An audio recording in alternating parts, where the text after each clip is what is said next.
Hii ni Madina Online TV Mwanza. Subscribe. Kuonesha upendo. Innal hamdalillahi nahmaduhu wa nasta'inuhu wa nastaghfiruhu wa nastahdihi wa nu'minu bihi wa natawakkal alayhi wa ala alihi wa sahabatihi wa tabi'ina lahum bi ihsanu ila yawmiddin. Amma ba'd. قال الله تعالى بعد أعوذ بالله من الشيطان الرجيم كنتم خير أمة أخرجت للناس تأمرون بالمعروف وتنهون عن المنكر أما بعد فيا أيها المؤمنون أوصيكم ونفس أولا بالتقوى الله عز وجل ففي تقواه إصلاح الدين والدنيا والآخرة. أما بعد. Ama ndugu zangu Waislamu wa kitongoji chetu cha hapa Nyabusaru kwenye kijiji cha Nyamle, naihusia nafsi yangu pamoja na kukuhusieni ninyi mnaonisikiliza kwa pamoja, sisi sote tushikamane katika kuyaendea maamrisho ya Allah Subhanahu wa Ta'ala na muongozo Bwana Mtume Muhammadin sallallahu alayhi wasallam, ili Allah kwa huruma yake na mapenzi yake aweze kupokea ibada yetu na tuingize katika pepo. Ama hutuba ndugu zangu ni maneno ya Allah Subhanahu wa Ta'ala pale ambapo Allah alisema kuntum khaira umma, yani umma zote. Baadhi ya umma Mwenyezi Mungu Subhanahu wa Ta'ala alitumia kad faddalna, kwamba umma hizi amezifadhilisha, lakini sisi amesema ni umma bora. Kwa nini tunaitwa umma bora? Kwa sababu ya kazi kubwa ambayo tunaifanya. Kazi moja ambayo Allah ametutaka tuifanye ni kwa sababu ya kuamrishana mema na kukatazana yaliyokuwa mabaya. Ndugu zangu katika imani, tukiyafanya mambo haya, hakika ya Allah Subhanahu wa Ta'ala atakuwa tayari kuturidhia na kuridhia tunayoyafanya, na mwisho wake ni kutupa mwisho mwema na kutuingiza katika pepo. Ndugu zangu, Allah atujalie tuwe miongoni mwa hao. Ama ndugu zangu, katika masiku magumu sana, katika mambo magumu sana, katika hali ngumu sana, hakuna hali ngumu kama hali ya kuulingania umma. Hali ya kuilingania umma ni hali ngumu, kwa sababu unapoulingania umma kuna watu wanakutafsiri kwamba wewe katika watu waliokosa kazi, wewe ni miongoni mwa watu waliokosa kazi. Kuna watu watakutafsiri kwamba unayoyafanya hayo hauyafanyi isipokuwa ni kwa sababu umeonekana katika watu dhalili, wewe ni mtu dhalili miongoni mwa watu madhalili. Na leo utaona kuna watu wengine wana elimu, wamefikia mahala ukiwaeleza masala ya tablighi, masala ya kulingania, wao wanakueleza. Baadhi ya wengine wanakwambia suala la tablighi ni bid'a, wengine wanakueleza suala la tablighi ni watu wanaofanya tablighi ni watu hawana elimu. Lakini nakuambieni, kama hatukutazama vizuri tukadhani kuna kazi nje ya tablighi, wallahi thumma wallahi ni hasara kubwa atakayokuwa nayo mbele ya Allah Subhanahu wa Ta'ala. Kwa sababu Allah amesema ili uwe ndani ya umma bora, moja ya jambo la kufanya ni kuhakikisha unawazungukia Waislamu wenzako na wasiokuwa Waislamu, kuwaambia maneno mazuri, kuwatoa katika giza na kuwaingiza katika nuru ya Allah Subhanahu wa Ta'ala. Allah na maneno yake anasema, Allahu waliyul ladhina amanu yukhrijuhum minadh-dhulumati ila an-nur walladhina kafaru awliya'uhum at-taghut yukhrijunahum minan-nuri ila dhulumati. Kwamba Mwenyezi Mungu Subhanahu wa Ta'ala ameshachukua dhamana, wallahu waliyu, ameshaichukua dhamana. Yeye ndiye atakuwa kiongozi ya wale watu waliomwamini Mwenyezi Mungu Subhanahu wa Ta'ala. Na akishakuwa kiongozi, Allah asema yukhrijuhum minadh-dhulumat, Allah amewaahidi kuwatoa ndani ya giza, ndani ya upotovu, ndani ya shari, ndani ya maharibiko. Allah amewaahidi anawatoa watu hao ila nuru, na anawaingiza kwenye nuru. Leo mtu ambaye anayeacha mji wake, anayeacha familia yake, anayeacha amali zake, anaacha kazi zake, anakwenda kuwalingania watu, leo anasimama mtu anasema hao wanaofanya kazi hizo kwanza hawana elimu, hao wanaofanya hizo kazi za kuzuka. Lakini wanasahau Mtume Muhammad sallallahu alayhi wasallam alikuwa anawachukua maswahaba radhiallahu ta'ala anhum, anawapeleka maeneo ya mbali kulikokuwa na dini, anawaambia waende wakawafikishie watu dini. Anamwambia Muadh ibn Jabal radhiallahu ta'ala anhu, anamwambia na kuagiza huko, uende huko kijijini, ukifika kule ukikutana nao waambie ashhadu an la ilaha illa Allah wa ashhadu anna Muhammadur Rasulullah. Waambie huko kijijini bado hawajajua, waambie hakika wakubali hapana mola apasai kuabudiwa kwa haki isipokuwa ni Allah peke yake, na Muhammad ni mtume wa Allah subhanahu wa ta'ala. Mtume anasema wakishakubali wakaamini, basi waambie jambo la pili, wa aqamu sala, waambie wadumishe ibada ya swala. Yani mtume anamwagiza sahaba afate huko. Leo kuna mashekhe wako vijijini, wako ndani ya miji, wana misikiti mikubwa, wanakutana na matajiri mbalimbali, wanahadaika na ule utajiri wana wale watu na ukubwa wa misikiti yao na hadhi wanazoona wanapewa ndani ya miji. Wanawatazama wanaotoka kwenda katika vijiji, wanasema hao hawana elimu, kwa sababu wao kukaa mbele ya wale wenye mawaziri, mawabunge, wenye mali, wanaona kwamba ile ndiyo elimu. Halafu wale wanaotoka kwenda huko kulingania wanaambiwa hawana elimu. Allah subhanahu wa ta'ala aweze kuwaonyesha, watambue kwamba hivyo viyoyozi wanavyokalia siku ya kiyama, viyoyozi hivyo vitageuka kuwa tanuri la moto. Leo Allah subhanahu wa ta'ala ameweza kutupa akili, ufahamu, uelewa, utambuzi. Allah subhanahu wa ta'ala anaahidi kwamba hata uadhibu umma mpaka kwanza umma ufikiwe na lile ambalo Allah analitaka lifanyike, na waache yale ambayo Allah hataki yafanyike. Leo imefikia mahala haya kiongozi anayoyazungumza ni kibri, kwa sababu anaona alipokuwa kwenye msikiti, ule msikiti amewekewa maiki 200, ameweka kwenye msikiti carpet ni sofa, anaona wanaokaa ndani ya turubali hizi tulivyokaa, jua linawaka, akili zinacheza kwa sababu ya ukali wa jua. Anasema hawa hawana elimu ya aina yoyote, ila wao kukaa ndani ya vyoyozi ndio elimu. Ndugu zangu katika imani, tuamini kwamba Allah subhanahu wa ta'ala anawapenda waja wenye kumlilia, iwe ni kwenye dhiki, iwe ni kwenye tabu, lakini hawaachi kumlilia Allah subhanahu wa ta'ala. Na Allah anaziona ibada za hao, anaziona ni ibada zilizothabiti.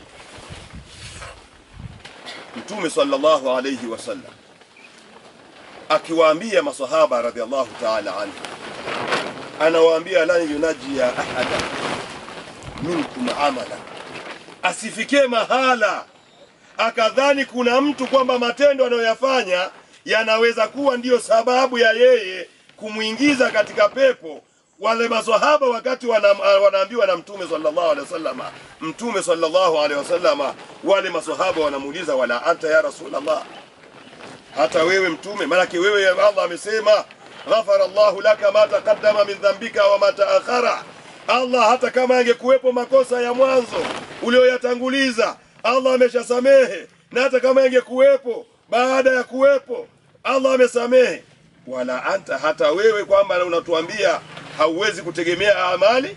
Mtume sallallahu alaihi wasallam anasema wala ana, hata mimi illa an yataghammadani rabbi, mpaka Allah subhanahu wa ta'ala anikumbatie mimi Mtume Muhammad sallallahu alaihi wasallam bifadhili rahmati, kwa ubora na huruma, kutokana na ibada bora unazozifanya. Ni ibada gani utakayoifanya wewe ya kufurahia ukiwa wewe umetulia, unajiona wewe ni bora kwa kukaa katika maeneo mazuri, halafu unawaona walioko sehemu zilizo ngumu kwamba wale wako pale kwa sababu wao hawana elimu ya kuwa katika mahala ulipo. Ndugu zangu katika imani, tumuogopeni Allah subhanahu wa ta'ala. Ukimtazama Nabiiullah Sulaiman alayhimussalam, wakati Nabii Sulaimani anaonyesha umuhimu wa mambo ya jaula yakoje, anaonyesha umuhimu wa mambo ya tablighi yakoje, ni wakati ambapo Sulaimani alayhimussalamu alipokuwa wamemkusanyia yale majeshi yake, na baada ya kumkusanyia majeshi wamepangwa vikundi, na baada ya kupangwa vikundi, Nabii Sulaimani wakati anakagua, anafika kwenye jeshi la ndege, anamuona ndege mmoja hayupo. Na Allah asema wahushira li Sulaimani junuduhu min aljinni wal insi. Wahushira Sulaiman, tunaambiwa kwa maneno haya na Allah subhanahu wa ta'ala kwamba sisi tuna haki ya kukumbuka kwamba alipokusanyiwa Nabiiullah Sulaimani junuduhu, majeshi yake aliyokuwa nayo min aljinni wal insi, katika majeshi ambayo miongoni mwao ni majini na wanadamu wa thairi na wale ndege, fahum yuzaun, wakati amekusanyiwa pale ili aweze kuwakagua, anasema jambo la kwanza, wakati wanatembea na yale majeshi, wamefika eneo moja, Allah subhanahu wa ta'ala anatuonyesha huruma ya mama kwa mtoto wa kiume. Haya maneno aliyotueleza Allah alikuwa anaonyesha huruma ya mwanamke, ni namna gani mwanamke ana huruma kuliko mwanaume. Na leo ukitazama maeneo mengi, ukiyatazama hata kwenye harakati za dini, utakuta wanawake ndio wengi kuliko wanaume. Angalia, asema hata idha atawa ala wadi namla, wakati Suleimani anatembea na yale majeshi, wamefika kwenye mabonde yale yenye mashimo ya wadudu chungu wale, mdudu chungu mmoja wa kike anamuona Suleimani na majeshi wanakuja. Yule mama kwa huruma ya umama anawaona kwamba wale wakina baba wadudu chungu wa kiume na wale wengine wanawake na watoto, huenda huyu Suleimani na majeshi atawakanyaga, watapoteza uhai. Huyu mama kwa huruma mdudu chungu anawaambia wale wadudu chungu wengine, anasema ya ayuhan namlu, enyi wadudu chungu wenzangu, idkhulu masakinakum, ingieni ndani ya mashimo yenu, la yakhtimannakum Sulaiman wa junuduhu. Huyo Suleimani naona anakuja na majeshi yake, asije akakupondeni, asije akakukanyageni, akakusageni, hali ya kuwa nini, wahum la yashurun, hali ya kuwa yeye Suleimani maskini anatembea haoni na hatambui, hajui kama na ukanyageni. Ingieni ndani ya mashimo yenu. Angalia mwanamke alivyo na huruma. Ithqalat namlat, iliposema mdudu chungu wa kike kuwaambia wale wadudu. Leo ni wakina wa mama wangapi wanadhalilika, na Waislamu tunaona wanadhalilika na hatuna namna ya kuwasaidia.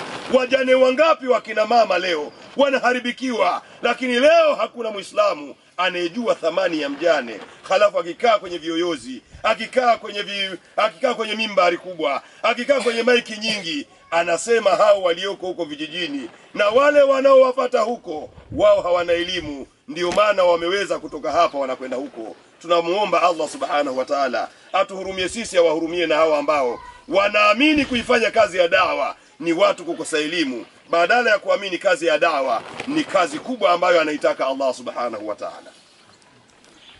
Nabiiullah Sulaiman alayhimussalam, wakati maneno yale anazungumza yule mdudu chungu wa kike kuwaambia wale wadudu chungu waingie ndani ya mashimo yao, Nabii Suleimani akasikia sauti ya yule mdudu chungu.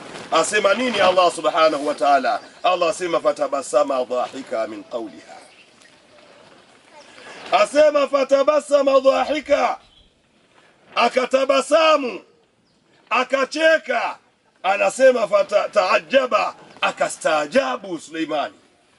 Ibn Abbas anasema ile fatabasama dhahika taajaba, yani Nabii Suleimani akastaajabu sana kuona kwamba ni namna gani imefikia mahala wadudu wanaweza kuhurumiana, lakini wanadamu hawawezi kuhurumiana.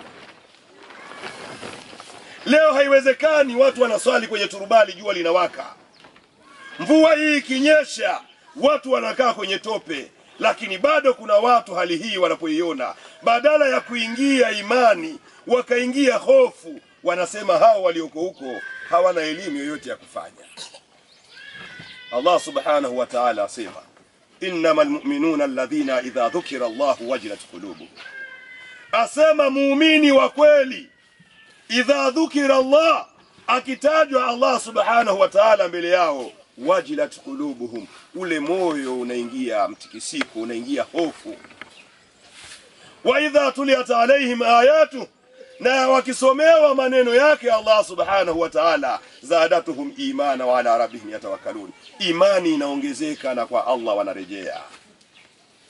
Ndugu zangu katika imani, leo tunaswali kwenye turubali hizi chini, jua linawaka, lakini fantadhiru saa, msiwi na hofu, msiwi na shaka, msihuzuniki. Allah subhanahu wa ta'ala siku moja atamleta wa kumleta anayemjua Allah, ambaye atajua thamani ya tablighi, ambaye atakayejua thamani ya watu walioko katika maeneo ya nje wanakutabika. Allah subhanahu wa ta'ala hatoshindwa kuwaleta, na siku moja tukaona ufalme wa Allah umesimama juu yetu. Allah tujalie katika hao. Nabii Suleimani alipostaajabu, akatabasamu, akacheka. Maneno gani alimwambia Allah subhanahu wa ta'ala? Akasema, waqala, akasema, rabbi auzighni an ashkura ni'mataka allati an'amta alayya. Allahu akbar. Suleimani hakupata kiburi kama leo baadhi ya viongozi wanapata kiburi kwa kuonekana wamekaa mbele ya matajiri mbalimbali, mbele ya mimbari zenye maiki mbalimbali, kwenye mimbari zenye maghorofa zenye matajiri wanawatazama. Nabii Suleimani hakupata kiburi kwa kupewa ilmu hii na Allah subhanahu wa ta'ala. Yeye alimwambia Allah, rabbi, Mola wangu mlezi, auzighni an ashkura ni'mataka allati an'amta alayya, naomba unipe nguvu ya rabbi niweze kukushukuru neema zako za kunifanya mimi Suleimani leo naweza kutambua huyu mdudu anasema nini. Maana baada ya mdudu kusema, Suleimani akastopisha yale majeshi, akawaambia, tulieni, kuna viumbe wa Allah wanatakiwa waingie ndani ya mashimo yao, ili tukipita tupite tukiwa salama. Hakupata kiburi Suleimani. Leo unapata kiburi, wewe unasema una PhD ya dini, wewe umesoma, umekwenda nje unasoma, unaweza kufikia kiburi cha kudharau watu wanaoacha miji yao na kazi zao, maisha yao, wanakwenda kukutana na ndugu zao katika vijiji, ndugu zao ambao walikuwa hawana pa kusalia, ndugu zao yatima, ndugu zao hawana kuwaona, wanabaki wanamlilia Allah subhanahu wa ta'ala. Lakini Allah anawatoa watu, wanakwenda kukutana nao. Badala ya wewe kusapoti, wewe unakuwa wa kwanza kutoa kashfa. Allah tunusuru katika hayo ndugu zangu. Asema, wala walidayya, nikushukuru wewe, nizishukuru neema zako ulizonineemesha mimi pamoja na wazazi wangu, an amala salihan tardahu, ili niweze kuyafanya yale yaliyokuwa mema mazuri yatakayokuridhisha na kuridhika wewe Allah subhanahu wa ta'ala. Tumuombe Allah subhanahu wa ta'ala atujalie mimi na ninyi ndugu zangu, kila penye uzito Allah tufanyie kwa wepesi. Na kila ambaye haoni juhudi hii, Mwenyezi Mungu amfanye aione juhudi hii. Na Allah tuondoe huzuni ndani ya vifua vyetu na macho yetu. Allah tupe faraja. A'udhu billahi minash shaitanir rajim. Wa hushira Sulaimana lijunudihi min aljinni wal insi wat tayri fahum yuzahun. Barakallahu li wa lakum bil Qur'anil azim. Jumaa, lakini hawakuweza kupata. Huenda wengine saa hizi wanapelekwa ndani ya makaburi, huenda wengine wanasubiriwa baada ya muda wapelekwe makaburini, kuna wengine saa hizi wako hospitalini. Lakini kwa sisi Allah kutujalia kutoka hapa, hatuna budi kusema alhamdulillah rabbil alamin. Tukimalizia ndugu zangu katika imani, tumeona Allah subhanahu wa ta'ala kwanza akituonyesha jambo la kwanza ambalo tunaona katika kulingania dini yake ndiko ambako kuna khairi Mwenyezi Mungu ameziweka hapa duniani, kaburini na akhera. Nabii Suleimani alayhi salam, Allah akaendelea kutukumbusha mambo yake.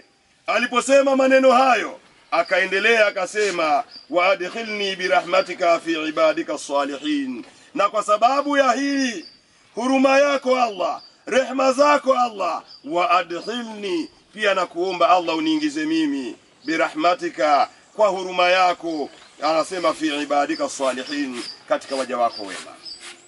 Hii ndio dua Muislamu anatakiwa aombe. Suleimani hakuweka kibri, alikuwa anaweza anazungumza na ndege wakisema anasikia, anaweza kuamuru upepo, alikuwa anaweza kuamuru majini, alikuwa anaweza kuamuru vyovyote Allah alivitengeneza akavidhalilisha kwa Suleimani. Lakini hadhi yote hii haikumfanya Suleimani awe na kibri, ilimfanya Suleimani adhalilike zaidi kwa Allah subhanahu wa ta'ala. Allah tujalie tu miongoni mwa watu watadhalilika kwa ajili ya Allah.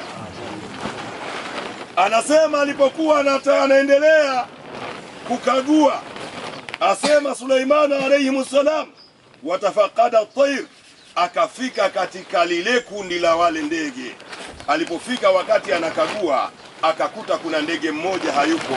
Nabiullah Suleiman alayhi salam akasema, faqala mali la ara hudhud, mali ara hudhud, mali, kuna nini leo?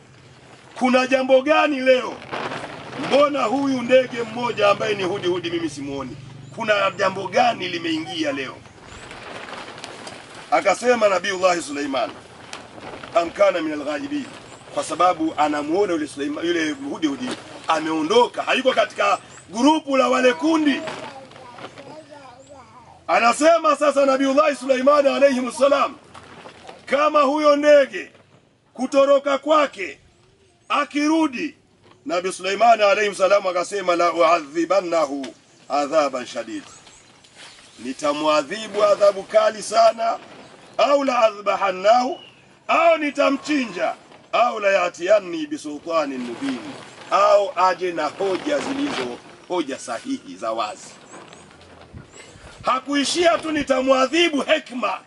Na ndio hekima ya Uislamu. Ukisikia habari ya aina yoyote, ukaambiwa jambo lolote, usipitishi hukumu ya moja kwa moja, weka akiba, kwa sababu hauwezi kujua atapokuja atakueleza neno gani wakati wewe ulikwishapitisha hukumu. Ndio Uislamu unatakiwa kuwa namna hii. Usiambiwi tu fulani amefanya hivi, basi na wewe inawezekana ulikutana na mtu wa tablighi mmoja, ukamuuliza jambo, akakujibu kwamba mimi sielewi, wewe ukachukua kwamba hawa wote ambao wanafanya kazi ya tablighi kwamba hii tablighi ni bid'a, hii tablighi haina elimu. Hapana. Angalia Nabii Suleiman alayhi salam, kwanza ameuliza kwa nini haonekani huyu ndege, ana jambo gani? Ameamua ondoke katika kundi la jeshi, amehaini, ameasi kikosi.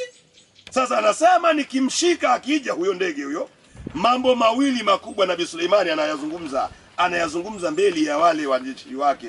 Anasema jambo la kwanza, nitamwadhibu vikali, au nitamchinja, au aje na hoja iliyo nzuri ya wazi. Angalia, kumbe huyu ndege hudhud alikuwa amekwenda kufanya tablighi. Hudhud amekwenda huko kufanya tablighi, hali ya kuwa ya Suleimani hakujua kama hudhud ametoka pale kwenda kufanya tablighi. Angalia alipoyasema maneno hayo, haikupita dakika mbili akasema, famakatha ghaira baidi, haukupita muda mrefu, muda mfupi, anasema tayari hudhud akafika kwenye mabega ya Suleimani. Faqala hudhud, yule akamwambia Suleimani, ahtatu bima lam tuhtu bihi, nimekuja na jambo wewe Suleimani, jambo ambalo nimelokuja nalo, wala jambo hilo wewe hujaweza, Mungu hajaweza kukupa. Wewe ni nabii, bosi wetu, lakini jambo ambalo nimelokuja nalo kutoka kwenye idara ya tablighi, kutoka nimekotoka katika tablighi, jambo nimelokuja nalo wewe Suleimani hujalipata. Leo ilikuwa ni furaha kwa mashekhe walioko mjini kuona kuna watu tunakwenda kutafuta huko katika vijiji, tunakutana kuna ndugu zetu Waislamu yatima, hawana pa kusalia, hawana pa kusomea, hawana lolote. Tunapeleka taarifa kama hizi, walitakiwa waone kwamba ni jambo kubwa wamelopelekewa. Sasa huyu Nabiullah Suleiman anaambiwa na huyu ndege kwamba nimekuja na jambo ambalo wewe, jambo hilo wala tena jambo lenyewe sio jambo la hapa karibu. Anasema wajituka min sabai binaba'in yaqin, nimetoka Sabai huko, ambao habari za Sabai wewe Suleimani hauna. Habari gani? Anamwambia, inni wajadtu mraatu tamlikuhum, nimekuta huko kuna mfalme huko, ni mwanamke ndo anayemiliki wanaume, ndio anayemiliki vitu vyote, ndio anayewasimamia watu wote, na hao watu walioko hapo hawana wanachokiabudia isipokuwa wanaabudia jua. Hoja leo tunaingia kwenye kijiji chenye Busaru, tunakuta watu hawana sehemu ya kusalia, watu hawana sehemu ya kusomea madrasa, watu hawana chochote. Leo ilikuwa ni faida kubwa ya wao kunufaika na watu ambao wamewaacha miji yao wakaenda katika maeneo kutembea, kukutana na vipenzi na waja wa Allah subhanahu wa ta'ala. Kun fi dunya ka'annaka gharib. Ukiishi hapa duniani hapa huishi kama mgeni au abiri sabil au mpitaji wa njia. Usikai duniani ukaamini kwamba hapa duniani wewe utaishi maisha yako ya milele. Hapana, utaishi kwa muda aliopanga Allah, na baada ya kuondoka Allah ataanza kuleta hesabu moja baada ya nyingine. Na ni bahati mbaya ifikie mahala unakutwa ndani ya zile hesabu akaunti yako nzima inasoma mambo yasiyokuwa na manufaa. Allah tujalie ndugu zangu katika mimi na ninyi, ili tuweze kuwa miongoni mwa waja ambao wanapoyasikia maneno ya Mwenyezi Mungu waweze kuyafuata na kuyafanyia kazi. Na tuwaombe hawa ambao walioko katika miji, ambao wamekaa wanatulia, wanakula starehe mbalimbali, wanaamini wameumaliza Uislamu, Allah wajulishe ajue bado kuna sehemu, bado ndugu zao Waislamu wanawahitaji, ili waje kuwatekelezea yale ambayo Mwenyezi Mungu Subhanahu wa Ta'ala anayoyahitaji na kuyaridhia na Bwana Mtume Muhammad sallallahu alayhi wasallam. Hii ni Madina Online TV Mwanza. Subscribe. Kuonesha upendo.